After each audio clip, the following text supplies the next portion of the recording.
Selamat pagi pemirsa, apa kabar Anda hari ini? Bersama saya Puji Lestari, inilah kabar Indonesia.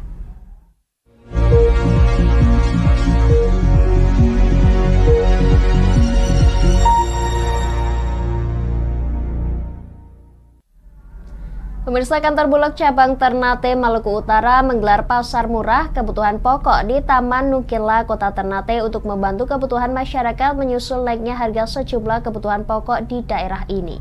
Kepala Bulog cabang Ternate, Zahrat Evert Patiwail mengatakan pasar murah bertujuan untuk dapat menstabilkan harga pangan terutama beras di Kota Ternate tetap terkendali meski terjadi kenaikan.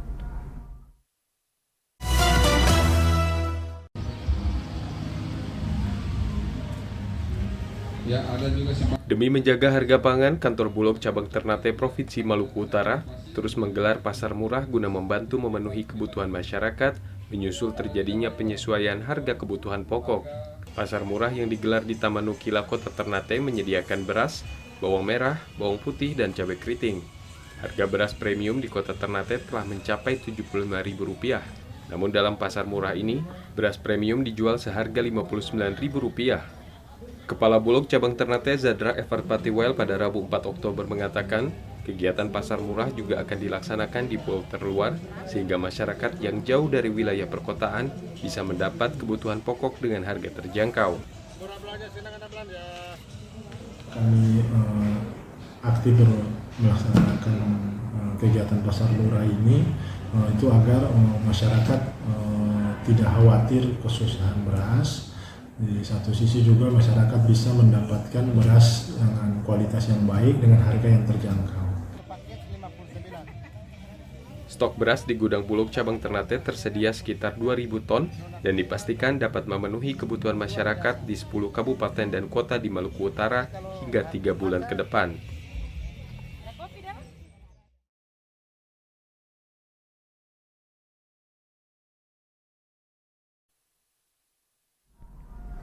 Pemirsa, Bendahara Umum Partai Nasdem Ahmad Syahroni di Jakarta membenarkan bahwa Menteri Pertanian Syahrul Yassin Limpo atau SYL menyambangi kantor DPP Partai Nasdem. Menurut Syahroni, kedatangan politikus asal partainya adalah untuk bertemu dengan Ketua Umum Partai Nasdem Surya Paloh.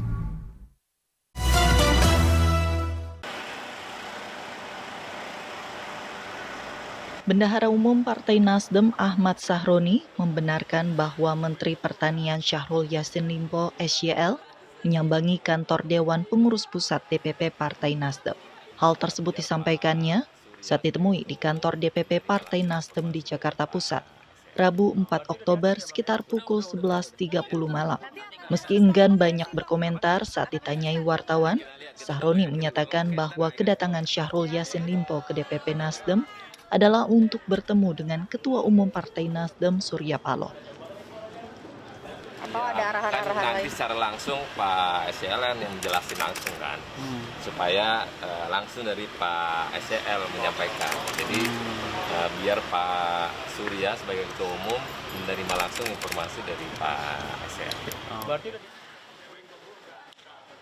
Ia menambahkan bahwa pada Kamis 5 Oktober, Ketua Umum Partai Nasdem Surya Paloh dijadwalkan akan memberikan keterangan hasil pertemuannya dengan Syahrul Yassin Limpo yang terseret dalam dugaan kasus korupsi di lingkungan Kementerian Pertanian.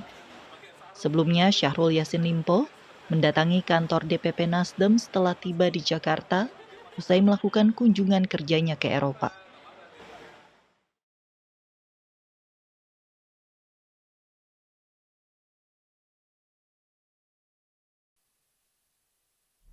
Pemirsa, seorang panitera pengganti di Pengadilan Tata Usaha Negara Palu dianiaya oleh orang tidak dikenal.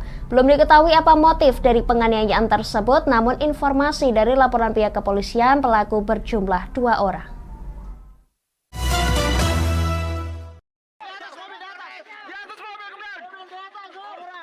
Seorang panitera pengganti di Pengadilan Tata Usaha Negara Palu ditikam orang tak dikenal pada Rabu 4 Oktober sekitar pukul 20.30 waktu Indonesia Tengah.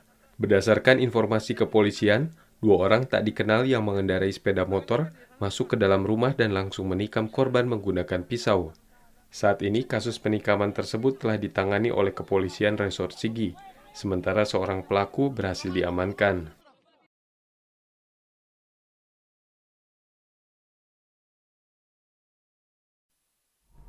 Pemirsa, kami akan jeda sejenak, tetap bersama kami di Kabar Indonesia.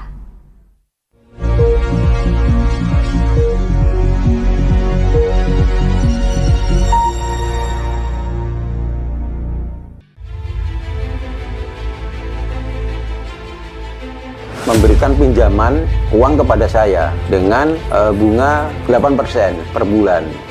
Membedah opini narasumber, menggali lebih dalam untuk mendapatkan perspektif baru yang lebih faktual. Masalahnya, nota perbaikan kapal itu semua ada di saya. Kenapa Tomo bisa menunjukkan? Demi mendapatkan informasi yang solutif dan terpercaya. Dalam Bedah Opini, setiap Rabu jam 11 siang hanya di Lingkar TV.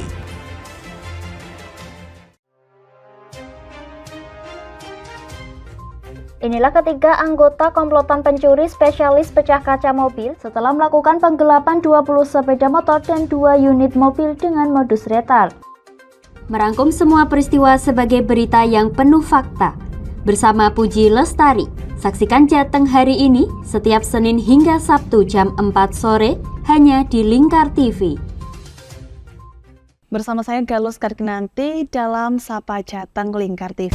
Melintas di daerah Sukolilo dikejar sama petugas bea cukai, ketangkap.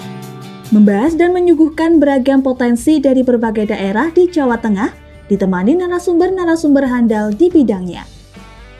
Pencegahan dari awal mulai dari perilakunya, perilaku hidup bersih sehatnya juga harus dijaga seperti itu. Kami siap menyapa Anda dalam Sapa Jateng. Setiap Selasa jam 11 siang hanya di Lingkar TV.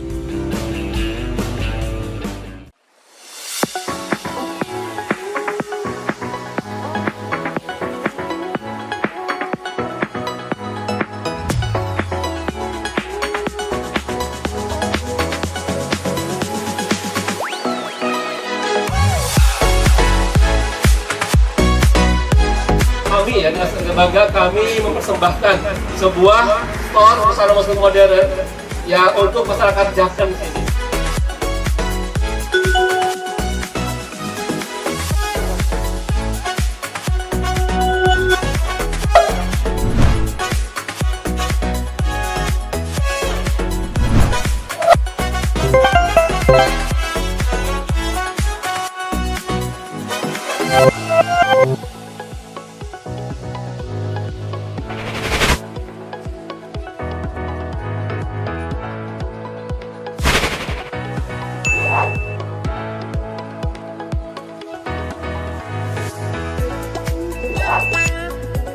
Assalamualaikum warahmatullahi wabarakatuh. Saya Dwi Mas Sony Pambudi dari Nibras Corporation mengucapkan selamat dan sukses atas grand opening Nibras House ke-607 yang berlokasi di Kecamatan Jaken, Kabupaten Pati. Mudah-mudahan dengan dibukanya Nibras House ini membawa manfaat yang seluas-luasnya untuk masyarakat Pati dan sekitarnya. Assalamualaikum warahmatullahi wabarakatuh.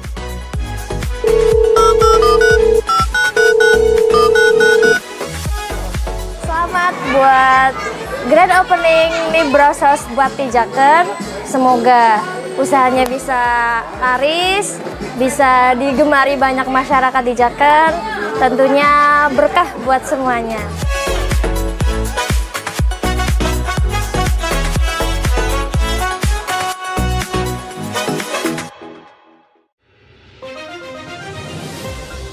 Modus kedua pelaku ini berpura-pura kehabisan bahan bakar kendaraan. Setelah pelaku dibantu, mereka kemudian melakukan kekerasan dan mengambil paksa sepeda motor korban. Saat tiba di lapangan terbang Okbab, rombongan langsung dihadang 5 orang yang mengaku sebagai anggota KKB.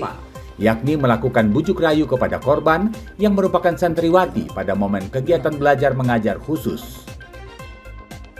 Menyajikan informasi-informasi hangat dan terpercaya bersama Kabar Indonesia setiap Senin hingga Sabtu jam 7 pagi hanya di Lingkar TV.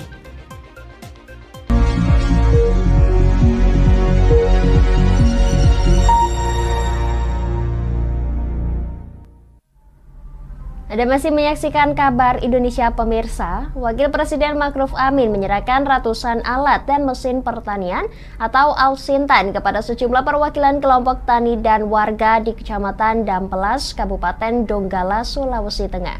Selain Al-Sintan, Wapres juga menyalurkan bantuan bibit tanaman jagung, pupuk organik hingga sertifikat tanah dari Badan Pertanahan Nasional.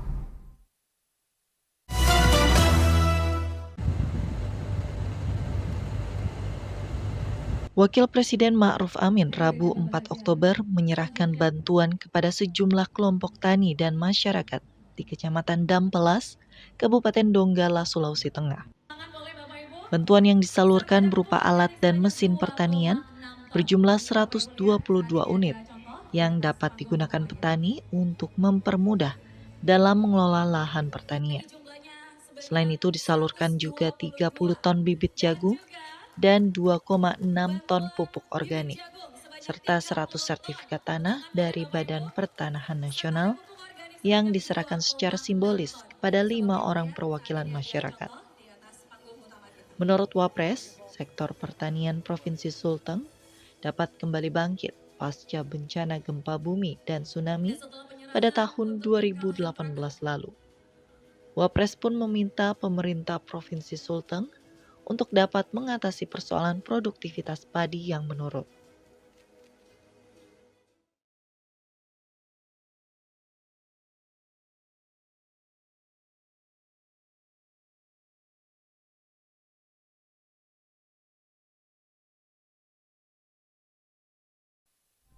Pemirsa, South Sulawesi Investment Forum yang diprakarsai pemerintah Provinsi Sulawesi Selatan dan perwakilan Bank Indonesia Provinsi Sulsel menawarkan 13 proyek strategis pada 95 investor dalam dan dari luar negeri.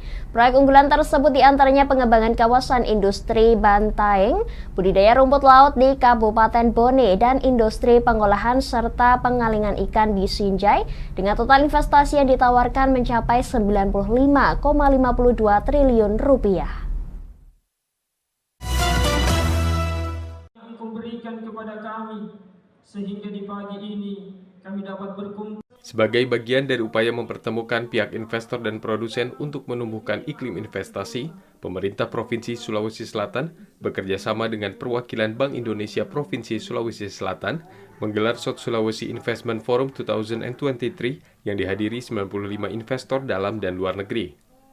Penjabat Gubernur Sulawesi Selatan Bahtiar Baharudin pada Rabu 4 Oktober mengatakan, Sulawesi Selatan memiliki banyak potensi investasi baik di darat maupun di laut.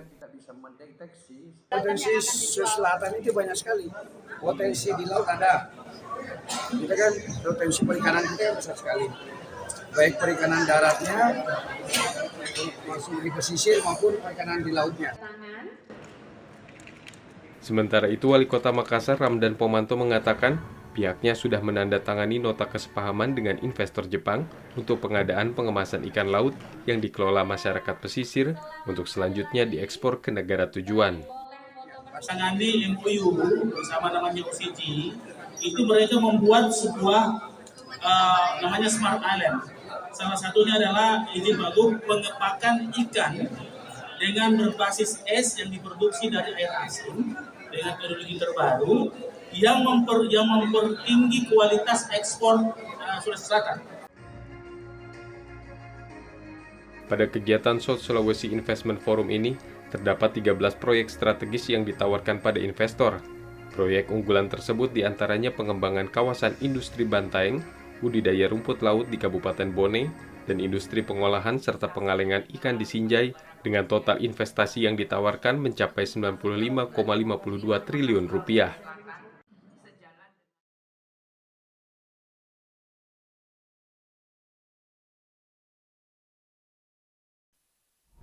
Pemirsa, kami akan jeda sejenak, tetap bersama kami di Kabar Indonesia.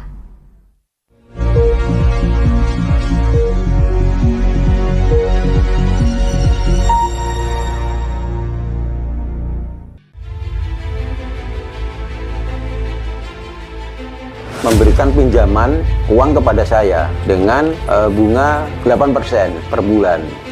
Membedah opini narasumber menggali lebih dalam untuk mendapatkan perspektif baru yang lebih faktual. Masalahnya, nota perbaikan kapal itu semua ada di saya. Kenapa Tomo bisa menunjukkan? Demi mendapatkan informasi yang solutif dan terpercaya dalam Bedah Opini. Setiap Rabu jam 11 siang hanya di Lingkar TV.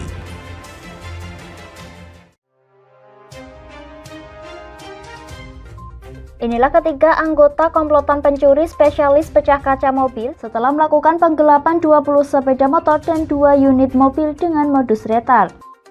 Merangkum semua peristiwa sebagai berita yang penuh fakta.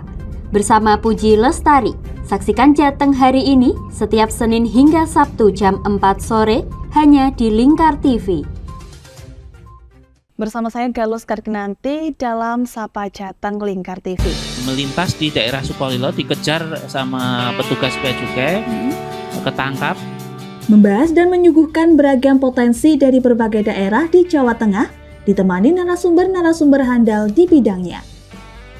Pencegahan dari awal mulai dari perilakunya, perilaku hidup bersih sehatnya juga harus dijaga seperti itu. Kami siap menyapa Anda dalam Sapa Jateng. Setiap Selasa jam 11 siang hanya di Lingkar TV.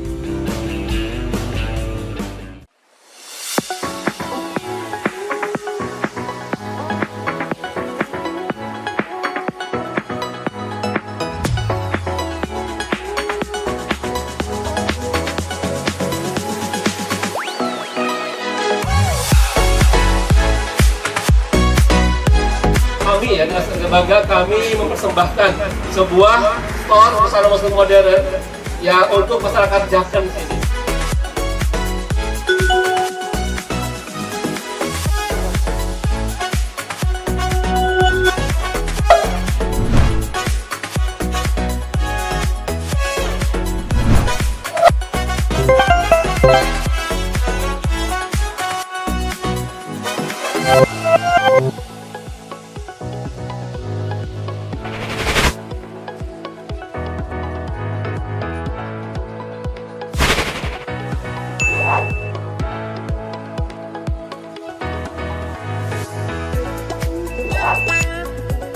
Assalamualaikum warahmatullahi wabarakatuh. Saya Dwi Mas Sony Pambudi dari Nibras Corporation mengucapkan selamat dan sukses atas grand opening Nibras House ke-607 yang berlokasi di Kecamatan Jaken, Kabupaten Pati. Mudah-mudahan dengan dibukanya Nibras House ini membawa manfaat yang seluas-luasnya untuk masyarakat Pati dan sekitarnya. Assalamualaikum warahmatullahi wabarakatuh.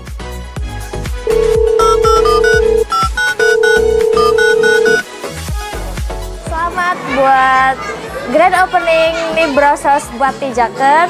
Semoga usahanya bisa laris, bisa digemari banyak masyarakat di Jaken. Tentunya berkah buat semuanya.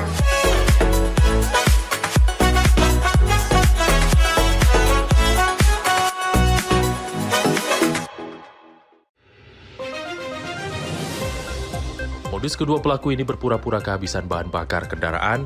Setelah pelaku dibantu, mereka kemudian melakukan kekerasan dan mengambil paksa sepeda motor korban. Saat tiba di lapangan terbang Okbab, rombongan langsung dihadang 5 orang yang mengaku sebagai anggota KKB. Yakni melakukan bujuk rayu kepada korban yang merupakan santriwati pada momen kegiatan belajar mengajar khusus. Menyajikan informasi-informasi hangat dan terpercaya bersama Kabar Indonesia setiap Senin hingga Sabtu jam 7 pagi hanya di Lingkar TV.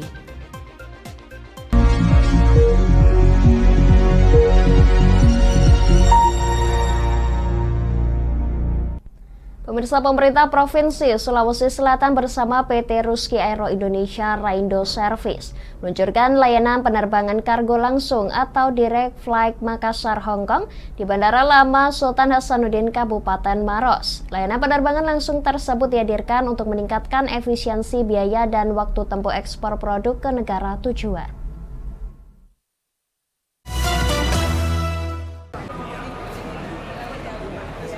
Pemerintah Provinsi Sulawesi Selatan terus berupaya untuk memenuhi kebutuhan pelaku ekspor, khususnya produk perikanan di Sulsel. Hal itu diwujudkan dengan hadirnya layanan penerbangan pesawat kargo secara langsung dari Makassar menuju Hong Kong. hasil kerjasama dengan PT Raski Aero Indonesia Reindo Services. Peluncuran layanan tersebut dilakukan di Bandara Lama Sultan Hasanuddin, Kabupaten Maros, Sulawesi Selatan, Rabu 4 Oktober. Komoditas ekspor pada peluncuran kali ini didominasi oleh produk perikanan seperti ikan kerapu hidup, udang ronggeng, teripang hingga perut ikan yang dikeringkan dengan total volume 3,5 ton. Penjabat Gubernur Sulawesi Selatan Bahtiar Baharudin mengatakan selama ini sebagian ekspor jalur udara Sulsel masih melalui Bandara Jakarta, Surabaya, dan Bali, sehingga menghabiskan lebih banyak waktu dan biaya untuk sampai di negara tujuan. Kita ini membuka peluang baru bagi seluruh pebisnis di selatan dan komoditi produksi selatan, baik itu tumbuhan, hewan, makanan, dan seluruh produk daratan maupun hasil laut. Sekarang ini dengan komoditi tertentu kita bisa mulai hari ini bisa langsung ekspor ke Hong Kong. Sementara itu, Direktur PT Raski Aero Indonesia Bambang Sujatmiko mengatakan, melalui hadirnya layanan penerbangan kargo langsung ini, produk yang dikirim dapat lebih terjaga kualitasnya. Ada beberapa tadi ikan hidup yang memerlukan oksigen. Oksigen itu hanya maksimum 6 jam. Jadi setelah 6 jam itu harus dibuka lagi ditambah oksigen. Kalau itu ngirimnya ke Hong Kong lewat Jakarta tadi disampaikan Pak Gubernur, itu lebih dari 6 jam. Iya. Jadi siapa quality yang mengontrol itu? Dengan adanya direct flight dari Makassar ke Hong Kong itu kurang dari 6 jam. Kualitas ikan tersebut masih bagus. Kedepannya, pengiriman produk ekspor dengan layanan penerbangan langsung akan dikembangkan lagi ke beberapa negara tujuan seperti Singapura, China, Jepang, dan Australia.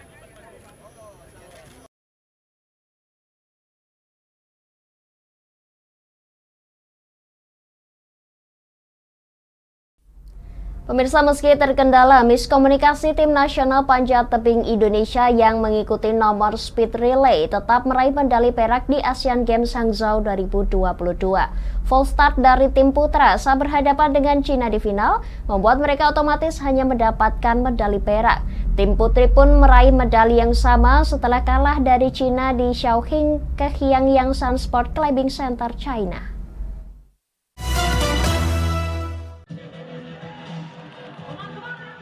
Indonesia masih belum meraih tambahan emas dari cabang olahraga panjat tebing di Asian Games Hangzhou 2022. Pada final nomor speed relay di Shaoxing Kehyang Sport Climbing Center, Rabu 4 Oktober, baik tim putra maupun putri harus puas meraih medali perak dan mengakui keunggulan tuan rumah yang berada di posisi pertama. Tim putri Indonesia yang terdiri dari Desak Maderita Kusumadewi, Raja Salsabila, dan Nurul Ikama terpaut lebih dari 3,5 detik dengan Cina di babak final yang mencatat waktu 20,925 detik. Sementara itu, tim speed relay putra yang terdiri dari Fredrik Leonardo, Kiromal Katipin, dan Rahmat Adi Mulyono terkendala miskomunikasi. Indonesia gagal meraih emas lantaran indikator full start menyala, membuat medali emas otomatis diraih oleh Cina. Menurut pelatih, full start terjadi lantaran ada kendala komunikasi antara pemanjat, sesuatu yang tidak terprediksi di tengah kompetisi yang memacu adrenalin. 2 medali perak dari nomor speed relay panjat tebing menambah prestasi timnas Indonesia yang sebelumnya berada di podium tertinggi dalam nomor speed tunggal putri lewat Desak Made, juga medali perunggu dari Raja Salsabila. Tim putra juga ikut menyumbangkan perunggu untuk nomor speed tunggal dari Fredrik Leonardo.